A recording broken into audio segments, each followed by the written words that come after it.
Hello loves, welcome to my YouTube channel Laugh with Kinsey. Today I want to teach you how to make this nice, yummy, rich egusi soup that would definitely have your guests licking their fingers. Alright, so it is very easy to make this egusi soup, and if you just follow everything that I was saying in this video, you will just get it just exactly the way I'm making it. My name is Laugh with Kinsey, and come, let's start making it. Please make sure you subscribe.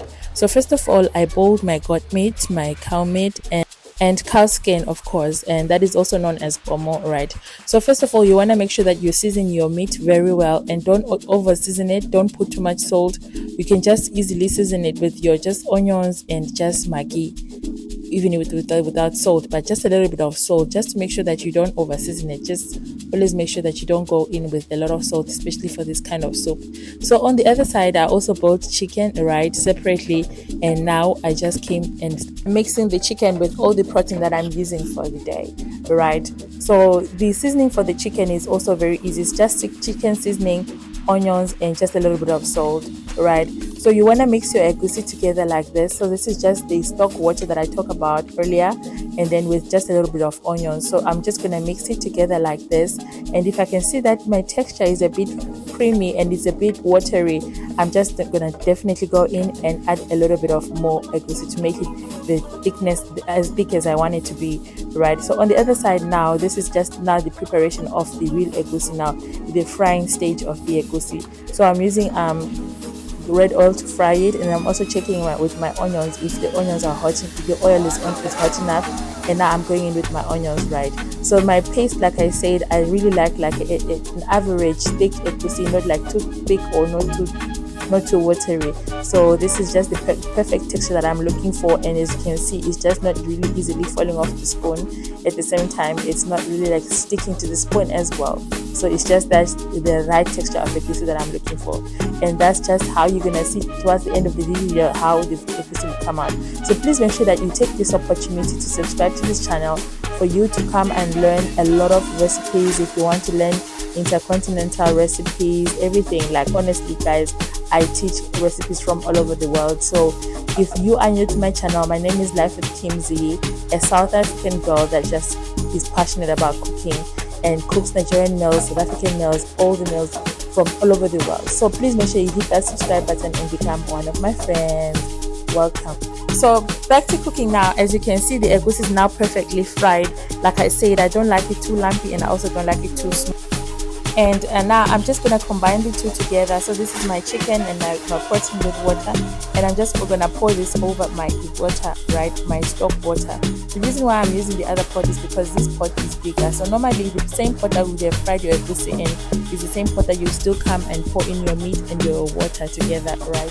So now everything is just gonna fry and cook nicely here, perfectly at low heat, and I'm gonna just try by all means and avoid over stirring it, because if you keep stirring it too much, I don't want my egusi to be like too smooth as well.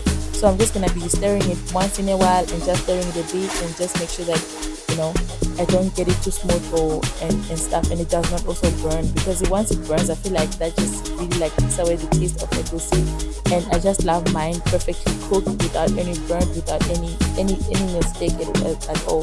So make sure that you also taste for your seasoning, just to make sure that if you need a little bit of more seasoning or more salt, this is the time to put just your extra seasoning that you want to put now, maybe your salt or just a bit of maggi. So really, cooking Nigerian food is not as easy as people think it is. You know, when before I started cooking all these meals, I used to really like wonder, like, how do you get your food to just taste like that or to look like that as well? So the reason I'm also adding melusa dry fish, the reason why I'm adding my own melusa at this stage is because I want my melusa to still be visible while I'm eating it. You know, I want my people to be able to pick up and like one melusa and be eating it, because if I discover that most times if I just boil it with the meat, it will just disappear into the soup. You will not even find any traces of it anymore. So I just want it to also be visible, and because it's like I soaked it inside water before. So now I'm just also adding just a little bit of water, so to make sure that my egusi cooks perfectly, you know, and it cooks well. And then I'm also adding crayfish. This is a grounded crayfish as well, and this is just like towards the end of the video, because like really like egusi is just about frying, and just remember, it's just putting your red oil on the fire, go in with your onions, go in with your egusi, go in with your meat and your water. That's about it.